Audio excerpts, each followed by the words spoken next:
Hello, and welcome to Making Creativity Pay, the podcast where we talk to people in creative industries about how they promote and market their work. I'm Dan Barnett, and this episode I spoke with comedian and author Krystal Evans. We talk about her experiences of one of the writers and performers on Channel 4's Mitchell and Webb Are Not Helping, her experiences as a stand-up and her Fringe show Hottest Girl at Burn Camp, and the book and audiobook of the same name, which details some of her childhood experiences and how comedy can come from tragic experiences. We also talk about the Scottish comedy scene and her sex and relationships podcast, Chris and Krystal Are in Heat, with her fellow comedian Chris Weir. I started by asking Krystal to give a quick introduction about herself. So I'm Krystal Evans. I'm a comedian. I'm a writer, author, kind of an actor as well, but mainly stand-up comedy is my main thing.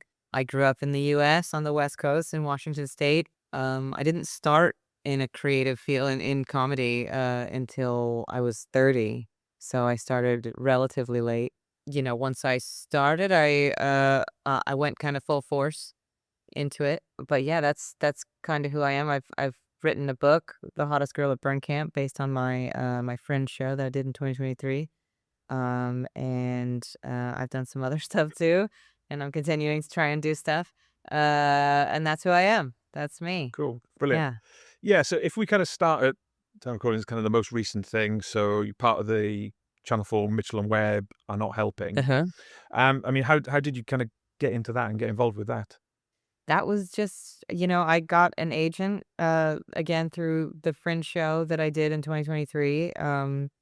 She came to my show and I got signed to an agency that's, a very good agency. And they have, all sorts of acting, literary department, voiceover department, all these things. So through that, they put me forward for the Mitchell and Webb thing. They were looking for some core cast members, and I just got to audition and went through the audition process and ended up booking it. So it surprised me that they wanted stand-ups on on Mitchell and Webb because I mean they're sketch primarily. I've done sketch and things, but yeah, they were really looking for kind of new up and coming talent in comedy, and it just all fit at the right time. So that's how I got into that. Yeah. Yeah.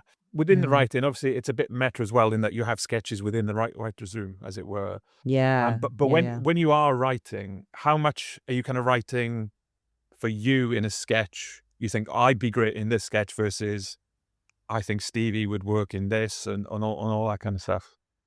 I was not thinking about that at all when I was pitching sketches, which now seems stupid. I should have been thinking about that, I think. If anything, I was maybe thinking about Rob and David more, about like which sketches they would fit into, because I was like a huge fan of the old sketch show, Mitchell and Webb Look, and just trying to, bring my own ideas, but also kind of, hope that the sketch sounded like it was in that vein and like that voice.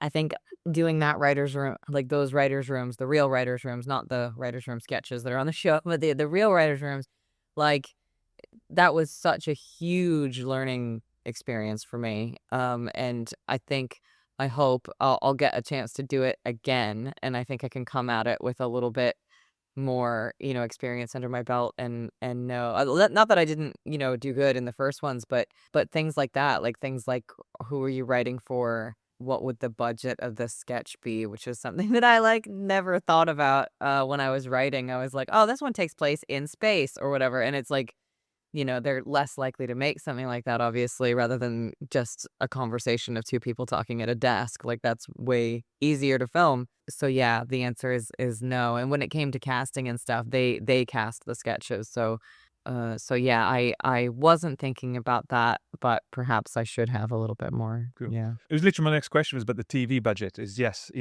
normally, especially online, you'll have one, maybe two cameras and a fixed set. But it's not money, no object. It's still a bit of an object, but relatively speaking, it's a completely different way of doing things and level of opportunities. And like you said, yeah, did you just kind of say, yeah, let's go crazy with it? I mean, kind of, but I was wrong. Like I shouldn't have done that. I think like Stevie as well, like we were talking about that too, because she was like, oh my God, she was in her own sketch show, that she did years ago. It was just on YouTube and stuff. She was like, we had no budget. And so she got so excited being on Mitchell and Webb that, she was like, this is great. We'll have unlimited budget and we can do these really high, high concept sketches that take place in wacky places and stuff. And like to an extent, yeah. But also, it's just something's got to give. Like they have a budget as well. Obviously, there's like no money in TV right now. So yeah, they have the best equipment and sound equipment and the people in the industry that are like at the top of their game working behind the scenes. There was this, I think one of the most expensive things that they did, which was like really paid off, was they hired this screen that's like I can't even describe. It's probably about 2 stories high and like as wide as like an airline hangar. Like it was, 300 feet wide. Like it was, 100 meters wide. It was insane. And you could put anything onto that screen. And they put like for the airport sketch, the background of the airport was on there. For the train station, the background of the train station. And you would never, it looks like we're really Yeah. there.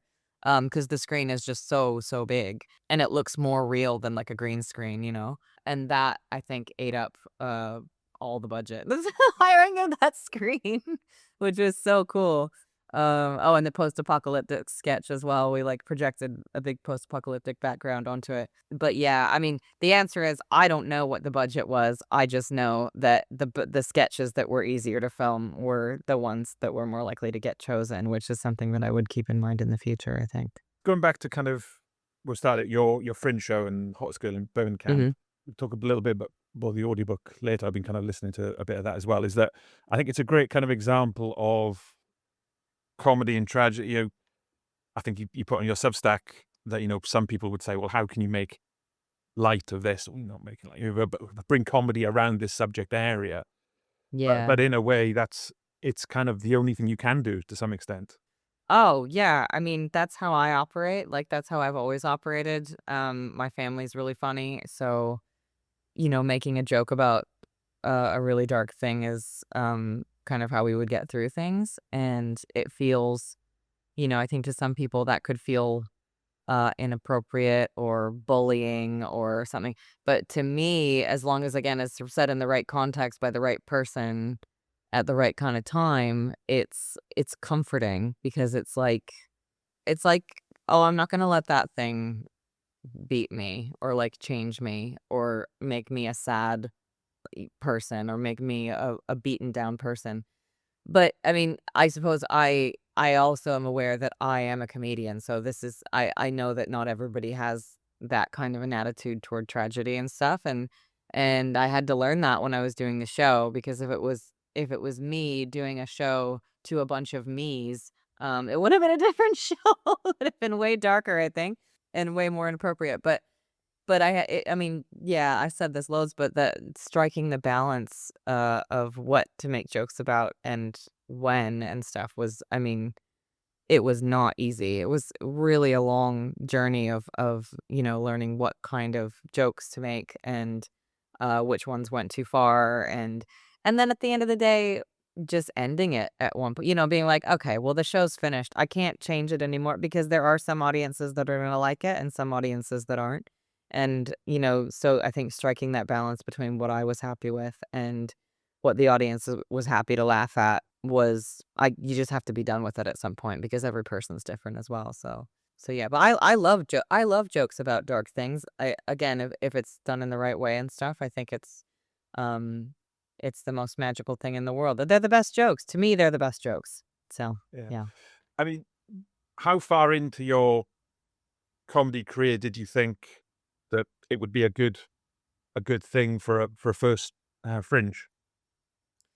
I had been doing comedy for 4 years, 5 years, I think, when I decided to do Burn Camp. It was I mean, COVID changed us all, I think. During COVID, I had a baby and I had a lot of postnatal issues like depression and things that, but it was like exacerbated by the pandemic because we were all depressed. It was like double whammy. And a lot of stuff came up for me about the fire and about motherhood and things. And I was right before the pandemic, I was going to do my debut hour about having a baby. or about being pregnant or something, and like during COVID realized that that's so boring, and loads of people have done that. So, and my friends were like, "Krystal, you have this big thing in your past that's like insane. Like, why don't you talk about that?" And I was like, "I can't talk about that. That's not funny, and nobody will want to laugh at that." And more so, I thought that I would have to hide that for the rest of my life and never tell anybody, like never tell anybody in comedy, like in my career, about it, because I thought that it was something that yeah, that I would have to hide forever, because it would make people judge me, or not think I'm not funny or something. And that's why I when I started comedy, I went by Krystal Evans, which is not my real name. Evans isn't my real name, because I didn't want people to Google stuff about the fire, which is like so ironic now. I guess it's like my whole thing. But yeah, so I think I just yeah, going through a really hard thing again, which was, COVID and having a baby and stuff, and a bunch of other weird stuff that was happening to me, made me be like, "Yeah, I think this is actually really interesting, and I think I can talk about this." Yeah. So, yeah. Because, I mean, a lot of people's shows, maybe they'll have 2 or 3 10-minute bits, and they'll kind of then glue them together and have an overarching story, whereas yours is one of a story, you know what I mean? To Yeah. begin with. I mean, did you have to have, you had the whole thing and then you have to cut it down to an hour, whereas a lot of people are kind of trying to stretch something into an hour? Oh, completely. Yeah, I had way too much. I had way too much. It was it was way too long. And choosing the bits to put in, and not, I mean, that's why I ended up writing the book as well, because the book is a way more complete version of my childhood and my adolescence, and then coming into comedy and stuff. And then the book has the show in it as well, which is getting really meta and stuff. But even the book, though, doesn't have everything, because I mean, my publisher at one point was like, this is too much. You need to, that's too much.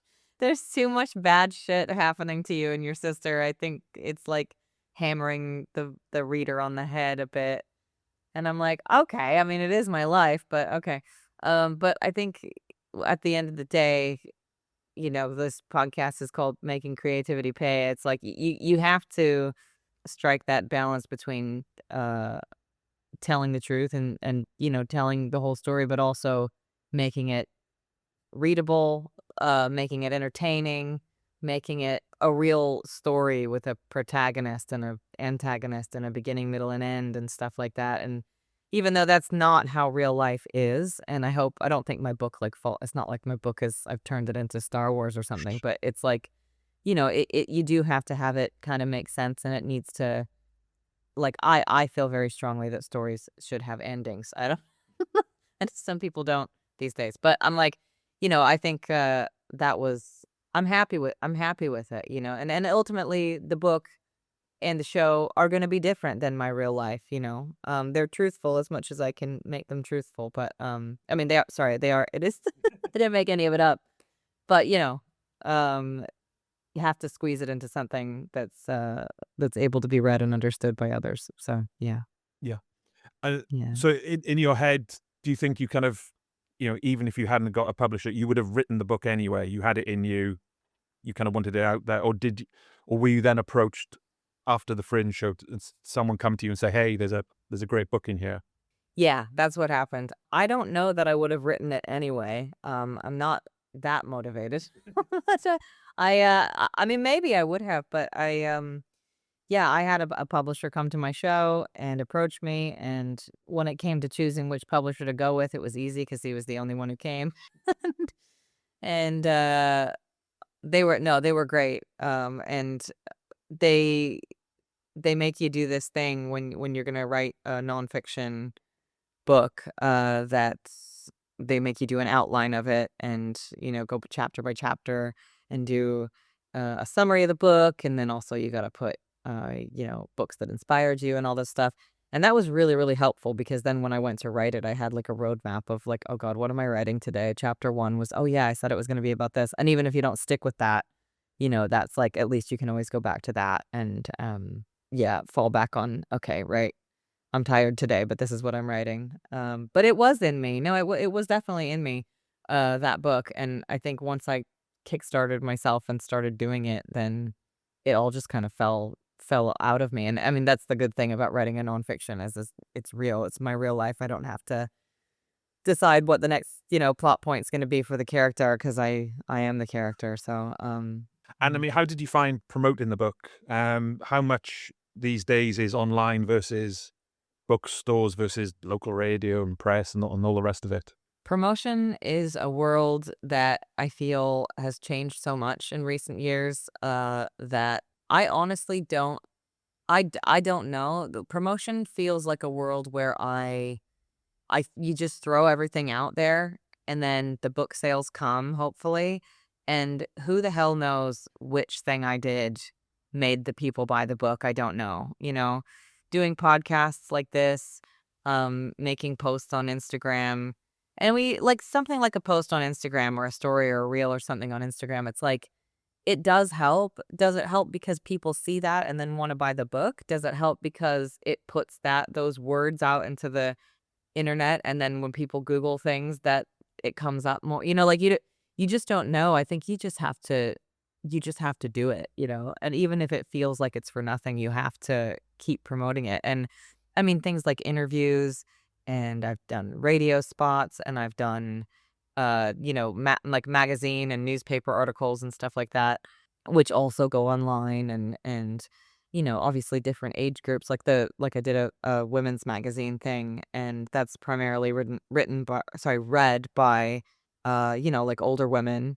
And I think like the older generation is gonna still read things in print more than online. And you can't forget about any kind of medium of it. Luckily, my publisher has a marketing department, and they told me what to do, and I just did it.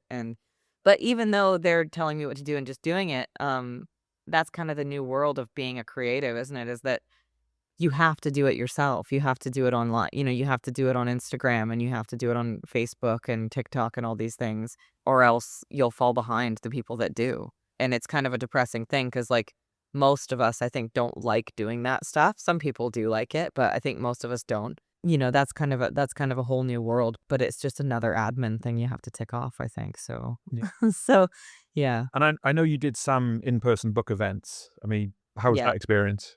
Good. Yeah, really good. I did one during the Fringe, the Edinburgh Book Festival. Josie Long interviewed me. She's like one of my best friends, and she was great. And I find those really fun, and they're easy to do because you don't have to prepare anything. Like, people ask me questions, and I mean, yeah, I know the answer because it's just about me, and it's about my book, and it's just me, you know, waffling, talking about, the experience of writing it, or the experience of going through my childhood, or doing stand up about it or whatever. And it's good because you get to just be yourself at those events. You get to just, kind of make jokes with people, or you don't have to, it doesn't have to always be so serious. And I think, yeah, people seeing you in real life and listening to you talk, it makes them then want to buy your book because, they want to know more about you, I guess. So, yeah. Yeah. And so you've got the audiobook as well, and that's Mhm. on Spotify now as well as Audible and everything else. How did you find the process of reading the audiobook? Because obviously, A, it's your life. B, you've done it, 30 odd times in a month at the Fringe. Mhm. You've then written the book. You've then read it. I mean, what are the kind of different emotions between, living and reliving your life, multiple Yeah. times in different formats? Yeah, I'm very keenly aware of the whole reliving my life thing in different forms, and having that replace my real memories sometimes, and like that can be a kind of a scary thing because it is this thing that happened to me that was I didn't talk about it for so many years, and like in public, like never, and now I've spoken about it in so many forms. And how memory works, you tell it and you keep remembering it, and the memory can change and things. And so, I've written down my story of what happened, like in the most raw form, and I have it. I have it like on in a notebook, and I have it like on my email. I did some like before I wrote any of the show or anything. I did it in therapy, so I've got that as well. Um and I am truthful when I retell it, but it's like you have to put yourself in a different mode when you retell it on stage, and then, you know, um reading the audiobook though was more like journaling, more like a real kind of thing. I think the show is more of a threat to my real threat to my real memory, because I'm doing so many asides and cutting so many things out and making jokes and performing it. But I think there were only a couple times in the month of August 2023 that I really allowed myself to feel what I was saying fully, because I would just be like crying through the show, and that wouldn't be funny or entertaining, I don't think. Some people cry in their Fringe shows, and that's fine, but that didn't really feel real to me to do, because I was like, I mean, no, crying is something that happens kind of spontaneously, sometimes, and I feel like it's if you cry every, on cue every day, just uh, and also it would be insane and overwhelming to do that every day. I do remember this one moment though. It was maybe like 3/4 of the way through the month or something, where I was telling the story, the bit in the fire about when I called my grandpa and told him that the house was on fire, and he asked if everybody was out and okay, and I said yes. And I saw like this woman in the audience like just close her eyes, and like tears rolled down her face. And then that made me go, "Oh, that is really sad actually." It's really sad. Um and so then that made me get emotional, seeing her get emotional. But that was one thing, and the other thing that would happen in the show was that loads of people, and this has happened, I've heard this from many people, is that people would come up to me afterwards and tell me their tragedy in their life, and some people had really weirdly similar things happen in their life. And when you're in a mode of like you've just been on stage, your adrenaline's high, you got the bucket because people can donate money in the bucket. They're doing money on the card and stuff, and somebody tells you their deep dark tragedy. It's like and it's like really overwhelming. And sometimes I had to go and have a walk afterwards, after every show, kind of to just kind of clear my head a little bit over, everything that had just been dumped upon me. Luckily, I think, because of the stuff I've gone through in my life, I'm really good at like compartmentalizing and just being numb to it all, and then like being like, okay, this is what I'm going through today. Maybe to my detriment, like it doesn't affect me. And then the other question, yeah. So reading it, the audiobook, that to me was like pretty breezy, I have to say. I think because it was brilliant. Like the work was already done, like I had already written the book. All I had to do was read it out loud. It was like, I did feel some feelings reading through it, but that worked, I think. That was fine. That was and like the sound production studio that I was in, and the gal that was the tech on it and everything, she was amazing. And yeah, it was really, really good. It was nice to read through it and be like, "Oh yeah, I'm happy with this book. I did good." So that was really good. Yeah, hopefully I answered your question Yeah, there yeah, and no, all that. that's great. Okay. The way you describe it, I was kind of listening to the first few chapters, and you can kind of feel, this, the point with any good audiobook is you can kind of make this picture of the people involved and the scenarios and everything. I mean, is there a plan, or is there a hope to make it into something visual? Yeah, I hope so. We've been the problem is, I think that I live and I'm based in the UK, and like my story is an American story, and I think a lot of people over here are reluctant to take on something that takes place in the US when there's an entire industry that originated in the US for TV and film and stuff. Still trying. I don't know. It's one of these things that it's an ongoing thing with my agent and stuff that we're trying to kind of pitch the story to different people. And the older I get, the more I can't play a 14-year-old, so we gotta hurry. No. So yeah. I hope so. If anyone's listening that would like to make it, please get in touch. With something like that, do you almost have to kind of visualize and say, right, I want this to be in my ideal world, a 6-part, 30 minutes on Netflix, or a Yeah. 80-minute single film somewhere else or whatever? I mean, in your head, do you have what that finished product would be, or kind of think, well, you'll do whatever someone kind of says, to get it made? Anything is fine. I would envision it as a TV show. Yeah, I mean, something like 12 episodes on Netflix, I think would be perfect, or something, like that kind of a thing, like hour long episodes. I kind of envisioned it as this is like, again, my pitch to the UK. I envision it maybe taking place in the UK with flashbacks of my childhood. So it's like takes place as me now living my life here and going through things here and talking to my mom now and stuff. And then, flashing back to things and then having it make more sense what's going on now. Mm. That's the kind of thing I envisioned. So again, if you're listening, it will take place in the UK.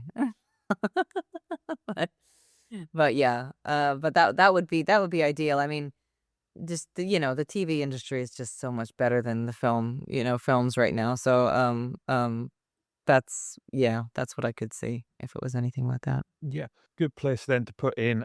You're currently doing a crowdfunder for a short film. A short film, yeah. Again, yes, the difficulty there is no money. Only anyway, and Yeah. it is so difficult. But it's interesting kind of the number of people now who kind of use crowdfunding or Kickstarter or whatever it may be to kind of to try and get things made. And Yeah. it's not like huge sums. It's just enough to be able to pay and feed the crew almost.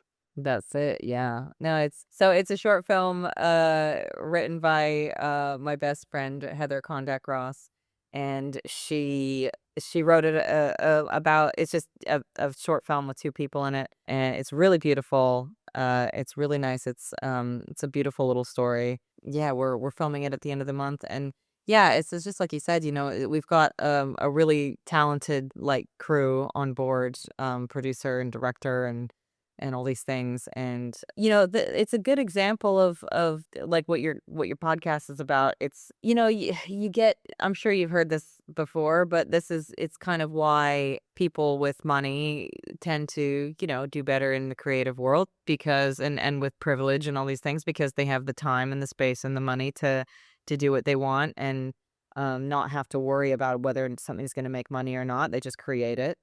But you can't let that stop you from creating things, because if you get really depressed about all that, then the bad guys win. And things like Kickstarters and things are a great way to be like, hey, I want to make this thing, I've written it, I've done all the work, I just need the money to make it happen. Please, if you have money, would everybody just chip in a little bit, and then I can do it. And you're surprised, you're shocked. I mean, it's like it's always shocking how many people are willing to do that, and willing to like be like, yeah, this sounds great.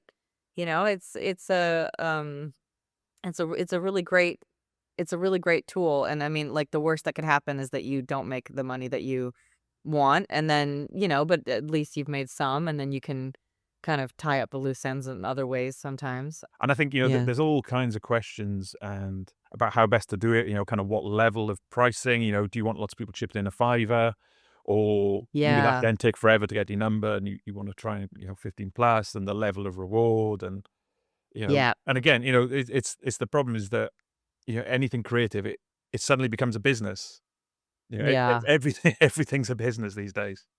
It really is. I know. Yeah, if I'm an actor in this film, and I have had little to nothing to do with the Kickstarter, so I don't know what the rewards are or anything like that. I barely looked at it. But yeah, it's exhausting when you start thinking about all that kind of stuff. But you can only do as much as you can do. So if you're creating things and accomplishing things and completing things and getting things done, then I think you are ahead of 99% of people who are creative. So, Going back to the Fringe, so obviously, Hot Girl Burn Cup 2023, you did A Stars Burnt in 2025. I kind of talked to a lot of people about whether 2-year cycles is the kind of new thing rather than writing every yeah. year. A, how did you find the experience of doing another Fringe show? And B, is that show going to also kind of take you into next year, the Glasgow Festival and Fringe again next year? Mm. Yep, it just never ends. It's it's a never-ending cycle. Um, I don't know if I'll do Stars Burnt in Glasgow. I probably will do a one-off of it, but I'm definitely gonna do like a work in progress in Glasgow, of what will hopefully become my 2027 show. And yeah, I think that seems like an insane amount of time away. But yeah, I think every other year is for me, like that's what works. And I think it's 1 year is just not enough time to like percolate like an hour of material, I feel. And I feel like me in particular, like as a comedian, I like to let jokes marinate for a really long time in my set before they're ready, to be like in my club set. I just did a joke last night at the stand where somebody was like, I've never heard that before. And I'm like, oh, that's a joke that's been in my set for like 5 years. I just brought it back and changed it and stuff. And now it's funny, whereas before it was okay. It's just a more natural thing. I don't think it was ever natural for comedians to try and, come up with a new hour every single year. Like, no one, Americans don't do that. American comedians don't do that. And not to say that American comedians are, on some other level or something, but I think, you got American comedians coming over here and being like, "You do what? Like an hour every year? That's like, it takes ages to get a new 10 minutes that's good, It takes ages, and I think it's just like quality over quantity. And these little things happened where some comedians didn't come back for a few years, and then they came back and they got nominated, or they only did 2.5 weeks rather than the whole month, and then they got nominated, and their shows got all this attention, and people were like, "Whoa, wait a second, you can do that? Like, you don't have to do." I think we forget as comedians, but also just as creatives, that like there's not a big governing body hanging over our heads watching our every move. Like, I remember sending a voice note to one of my best friends, Liam was Nail comedian, who I was like, I did this show called Kaleidoscope in 2022, which was the work in progress of Burn Camp. And when I was doing Kaleidoscope, I thought this show is so good. Like when I was writing it, I was like, I think it's really good. The show that would eventually become Burn Camp. I was like, actually, maybe I want to just do it this year. Like maybe I don't want to do it as a work in progress. Maybe I don't want to. This is just the show. And I messaged him and I was like, what if I do it this year and then next year I do it and I call it something different and it's an hour? Is that cheating? Because I haven't called this one a work in progress. I've just called it Kaleidoscope. Like what? And he wrote and he like messaged me back and was like, yeah, no offense. No one cares what you do.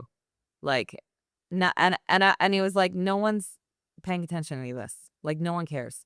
And I'm like, it's like maybe a little depressing, but also really empowering, because I was like, oh yeah, literally no one cares that I did a 45-minute show that was the same as the hour show, but different. You know what I mean? Like, no one cares that you skip a year. No one cares that you only did 2.5 weeks. Everybody is just going and watching shows, and nobody will even know. Like, everybody who came to see Stars Burnt this year, like not everybody, but loads of people will be like, "Oh, we loved your show last year too."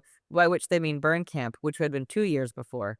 And I was like, "Oh yeah, that was 2 years ago." And they were like, "Really?" Like nobody knows that I skipped a year. Nobody cares. I think you got to just do what works for you and what's going to, help you be the most productive and make the best, end product and things. So, yeah. Yeah. No, absolutely. Yeah, it almost seems as if some people think it's almost a rite of passage, and you have to suffer. You have to do it every day. Otherwise, for a Yeah. month, otherwise you've not done it properly and you're cheating. Yeah. But yeah, Yeah. like you said, no one is going to judge you for that, or no one who matters anyway. Exactly. Certainly. Yeah. Exactly. Maybe the venue will get pissed off because everybody's chopping and changing them, and they're like, "Oh God, 2.5 weeks with this woman, 1.5 weeks with this other guy." Like, but you got to think about yourself. Yeah. So I had Liam on yeah, probably a couple of years ago now, yeah, on the podcast. Yeah, he's kind of great. That kind of ties into something because obviously he's put a few specials out. uh-huh. I guess you wouldn't want to do a special necessarily for Hot School of Bird Camp if you've got a vision of it being something bigger. You don't want to kind of put that out there and get too wide of an audience for that it kind of be a problem. But for your newer show, would you kind of like that to be a special on YouTube or 800 Pound Gorilla or anywhere else? I would love that. I do actually have Hottest Girl at Burn Camp filmed, and I have it in my back pocket. I filmed it at Soho Theater, and it was a great recording. I've just been waiting for the right kind of time to put it out, which is probably slipping through my fingers. I should probably release it. But I don't know. I don't think that releasing it would stop anybody from, wanting to watch the show or something. Because if it was a show, like a TV show or anything, I don't think. I mean, it would be so completely different, than the special.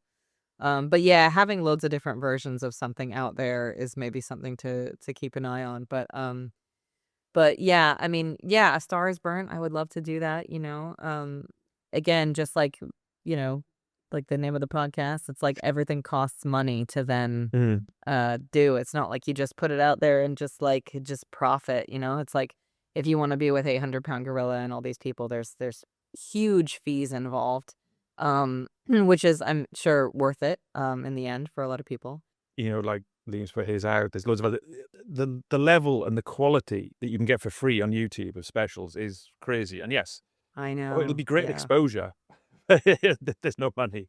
Yeah, that's that will be on all of our gravestones when we die as like great exposure. Like that's that's what everybody tells you when you're doing a gig, or anything that we do. But yeah, but exposure then also does lead to money, in a roundabout way. So, the more you can invest in that kind of stuff, the better for your career. And again, you can get bogged down and getting depressed about all that stuff. But I think it's again, it's like you have to budget and do what you can afford and be like, okay, I can afford to, put my special out there with 800 Pound Gorilla. And you got to just keep putting yourself out there in all these different kinds of ways and hope that one of them or multiple ones of them comes back to you in a good way. So Yeah, yeah. yeah, absolutely. And so you've got a podcast as well. So it's another way of getting yourself out Yeah. there. Yeah. Chris and Krystal in Heat. I mean, Uh-huh. for that, did you think, I want to do a podcast, what shall I do it about? Or did you kind of think, well, I'm already talking about this kind of stuff. Let's record it and put it out. Yeah. I wanted to do a podcast with my friend Chris Weir, comedian Chris Weir. And we just we don't like podcasts where people just talk. Like we like to have some kind of an angle to talk about. And we talk about sex and dating constantly. So we're just like, this is I was more wanting to do something maybe a little more serious and not serious, but like emotional and deep. And he was maybe wanting to do something that was like purely funny, like an improv podcast or something. And I was like, ugh. So then when we came up with I was like, oh, this is perfect. And we could talk about this endlessly. And everybody has something to say about it. I think it's a hard one because it is such a personal thing. And I think a lot of comedians, we've had many comedians be like, oh, I don't think that's my vibe to talk about that. I don't think, it's not really my persona doesn't match me talking about sex. And I'm like, well, that's fine. Like we have, I always say this to people, it's a relationship podcast as well. So, like Liam talked about long distance relationships and we had somebody else talk about breakups and, all these things. And it's funny because it's not really what I've talked about on stage. But it's just fun, and it's kind of a low stakes thing that I can talk about, and put myself out there in ways that, podcasts are such, as you know, I'm sure it's such a great way to just reach your audience in a way that's really personal, and it really builds an audience that really likes you. They really like you. They like listening to you talk. They want to hear what you have to say about things. And maybe sometimes, hopefully not too much, but it makes people feel close to you. It makes people feel like they know you. And that they, because they spend hours and hours listening to your voice. And it's just a really, really good way to promote yourself. Of course, again, there's the cost stuff. You got to pay for recording equipment. You got to do your time. You have to prepare for the episode. You have to book in guests. You have to do all these things. So it is a big time suck, and it is a big commitment. But I'm really enjoying it. And I think that like comes across when you're enjoying something and you're not like hating your life doing it. That comes across when you're listening to it too. So yeah, if you're a creative, I highly recommend getting an excuse to just like talk shit with your friend for an hour about something that you're really nerdy and obsessed with. Like, I mean, I thought about doing like a Star Trek podcast. I did a rewatch podcast back in the day of Roseanne. I want to do a rewatch podcast of like Third Rock from the Sun. Just like all these things that are just like it's just fun. Mm. It's just fun to do. So yeah, listen to it, please. You're out there. And so, yes, I think most of yours are in person, recorded with the guest, Yeah. and you've got hmm videos. I mean, have you found, since you started, it seems to be the last couple of years or so, video has kind of exploded in terms of podcasts. It used to be, it was all about that kind of, and you've still got the audio and that kind of personal in your ears experience, but so much more about kind of getting the message out and things like that is clips and Instagram and TikTok and all the rest of it. hmm Yeah, I am not great with that. I think TikTok especially, even though I mentioned it earlier in the podcast, I never log on to TikTok. I need to do that. I'm probably showing my age now. I'm nearly 40, but I'm like, I just like I find it all so exhausting. And my podcast partner Chris, he makes the clips and stuff, and he puts them out there, and some of them do really well. Some of them I think get shadow banned because they have dirty words in them. We still haven't fully understood all that, like, because sometimes somebody puts a clip up and it has really bad language in it and it goes viral, and then another one, we put out one with dirty language, but we bleep it out, but it still seemingly hasn't been seen by anybody. It's really weird. It's so odd, all that kind of stuff. But again, you got to just keep plugging away and doing it. I think you're better off doing it than not. Yeah, it gets to be a lot. And then, you can do things like you can hire somebody else to do it. And then that costs you more money. This is all sounding very depressing, but it's just uh but it's the way of the world. It's the way people consume media. It's the way people consume things nowadays. So you can't, just sit back and be like, "Oh, well, I guess so I'm screwed then." You have to just keep doing it. And until it changes again, this is what we have to do. And it reaches more people, and it's fun at the end of the day. So, Yeah. yeah. And do you see the show having a life, in the real world, in terms of whether Glasgow again or the Fringe as kind of live tapings and live events? Yeah, no, definitely. I think we're definitely thinking about doing some live shows. I think in August that we'll definitely be doing some, especially because I'm not doing a show in 2026. And yeah, at Glasgow, that's a good idea. Thanks for that.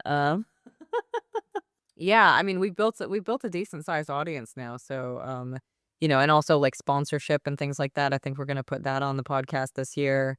I think we finally like built to a point where we can do that, and it's actually worth it. So yeah, yeah, you got to keep growing things, and it's like if we hadn't put all this investment into it up to this point, then we wouldn't be at the point that we could do something like that. You have to stick with things for a long time to get to the point where that's a possible thing. So Yeah. yeah.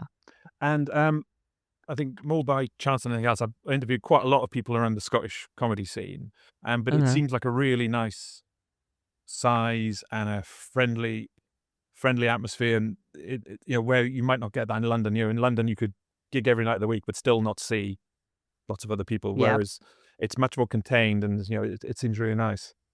Oh, it's the best. I'm never leaving Scotland. I love it so much. I love Scotland. I love the Scottish comedy scene. Like, they're honestly like some of the best friends I've made in my whole life. And not to get all cheesy, but like, yeah, I really feel like a sense of community with the comedy scene here. And we all go off and do our own things and go on tours and go to London and go to Europe and go to America and stuff. But it's like, but we all come back here and, we're all still like the same people, no matter who's been on TV or who's been doing whatever. It's like, you're all just like a really cool group of friends that are really, and it's like, yeah, of course there's bad apples, but there's bad apples in every group, and there's like, but maybe I shouldn't have said that. But but it's no more at no greater rate than any industry in any country, So it's like, yeah, I love it so much, and it's so nice to be able to go to a gig and pretty much be happy on when you see who you see on the lineup and be like, oh yay, I get to see them again, and catch up with them and hang out, and it's just really it's a really, really nice thing. And that, yeah, and when I do gig in London, it is nice too, but it's just me with a group of strangers. So Yeah. so yeah. And obviously you've done really well as it is being based in Scotland, but have you ever thought, well, if I wanted to take it further, even more, that, London is where everything is? No. Like, I can go to London whenever I want. I always tell people in London this. I think people in London think that if you're serious about something, you would live there, but I don't agree because I go to London constantly, I think I've got a friend who says, and multiple friends now who's like lie and tell people in London that they like split their time between London and Scotland and that they don't live in one place because people in London will not understand like how that's possible, and they won't book people because they're like, oh, well, she lives in Scotland, like we won't consider her for the gig or something. And it's like, no, like it's just a 4-hour train ride or a 1-hour flight, like it's not a big deal. And then you're down there and then you come back, and it's really easy to commute down there. So Yeah. Do you think that's the American in you, where you've just said, oh, it's just a 4-hour train drive, where yeah, definitely, train ride, yeah, where you kind of, I think I was kind of talking in the book, you move quite a bit. In the definitely. years Oh you yeah, were out. yeah. And so, but yeah, here, there'll probably be a few listeners then go, 4 hours in a train, that's Yeah. that doesn't happen. Well, you make it worth it. You go 4 hours in a train and then you spend like 4 or 5 days in London, Right.